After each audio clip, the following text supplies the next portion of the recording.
Et salut à tous, c'est Raphaël pour Top 4 Phone Home Mobile World Congress 2014. Là je suis sur le stand d'Arcos avec en main le Arcos 40B Titanium. Alors c'est un mobile plutôt moyen de gamme, voire entrée de gamme. Donc il dispose d'un écran de 4 pouces en résolution WVGA, hein, donc un écran de 800 par 480 pixels. On a un processeur Mediatek double cœur cadencé à 1,3 GHz. Pour accompagner le processeur, on a 512 MO de RAM. Et on a en stockage interne seulement 4 Go qui en plus, vu qu'ils sont empiétés par le système d'exploitation qui est installé, hein, c'est toujours ça, hein, à chaque fois c'est la même chose, on nous annonce des gigas mais il en manque au moins 3 ou 4. Voilà, donc là on n'a plus que 1 giga supplémentaire. Par contre on peut régler le problème, hein, il y a un port micro SD. Alors ça ne règle pas totalement le problème, mais au moins on peut stocker nos vidéos et nos photos sur le port SD. Voilà, donc ça permet de régler à moitié le problème, hein, de pouvoir au moins alléger la mémoire sans stocker nos photos ou nos vidéos sur la mémoire interne, hein, qui serait très vite remplie, hein, avec 1 giga. Donc on a une batterie, la batterie c'est une batterie de 1400 mAh. Bon, je pense que c'est suffisant, hein, pour une résolution d'écran comme ça, puisque souvent c'est l'écran qui est le plus consommateur.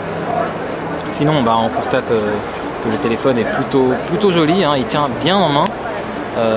C'est sûrement dû au fait qu'on a de plus en plus de grands écrans, hein, donc dès qu'on tient enfin un petit écran, c'est très agréable, hein, il tient vraiment bien en main. Ça rend un peu nostalgique, hein, des petits écrans.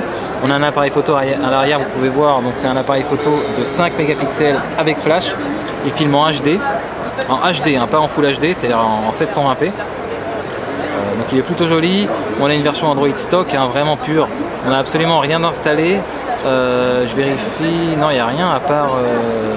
on a Arcos Video Player, voilà, on a un player vidéo made in Arcos, mais sinon c'est l'Android vraiment pur, donc ça permet voilà, d'avoir une rapidité supérieure à de l'Android surcouché, normalement, et surtout à gagner de l'espace, hein, parce qu'il reste que 1 giga, donc si Arcos avait surcouché Android, on aurait eu encore moins d'espace supplémentaire, donc là c'est plutôt un bon point. On a un Android pur, très rapide. Le téléphone est très beau.